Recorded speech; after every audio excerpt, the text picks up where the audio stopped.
क्या आपने कभी सोचा है हम कौन हैं? यह संसार कैसे बना?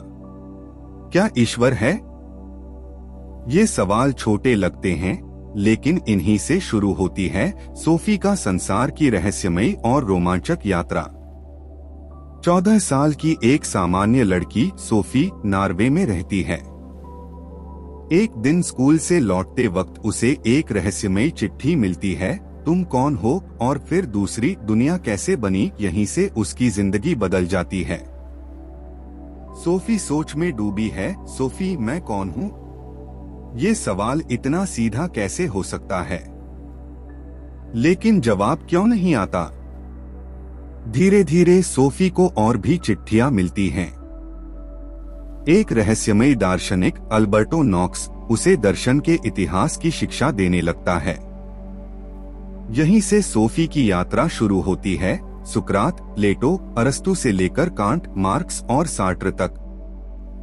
सुकरात ने कहा, ज्ञान ही सच्चा गुण है। प्लेटो ने कल्पना की गुफा का दृष्टांत, जहां हम सिर्फ परछाया देखते हैं, असली दुनिया नहीं। अरस्तु ने यथार्थ को समझने पर जोर दिया। और फिर आए आधुनिक युग के विचारक डार्विन, फ्रायड और सार्त्र। सोफी इन सबको पढ़ती है और सोचती है, ये तो सचमुच एक नई दुनिया है। सोच की दुनिया। क्या मैं भी एक कहानी का हिस्सा हूँ? सोफी को अचानक एहसास होता है कि वह खुद एक किताब का किरदार हो सकती है।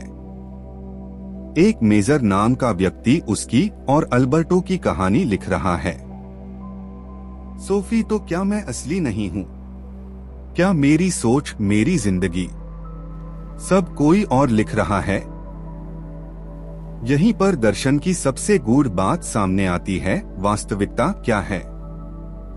क्या हम जो देखते हैं वही सच है, या हम भी किसी और की कल्पना हैं? सोफी और अल्बर्टो मेजर की दुनिया से निकलने की योजना बनाते हैं। अल्बर्टो नॉक्स, हमें इस कहानी से बाहर निकलना होगा। सोफी, सोचना, सवाल करना, यही हमारी सबसे बड़ी ताकत है। पुस्तक अंत की ओर बढ़ती है, लेकिन सवाल अनंत हैं। सोफी का संसार सिर्फ एक कहानी नहीं, बल्कि एक दार्शनिक यात्रा है। यह हमें सोचने पर मजबूर करती है, मैं कौन हूँ? दुनिया क्या है? हम क्यों हैं? शायद हम सब सोफी हैं। और यह संसार हमारा भी दर्शन शास्त्र है। तो अब सवाल तुमसे है, तुम कौन हो?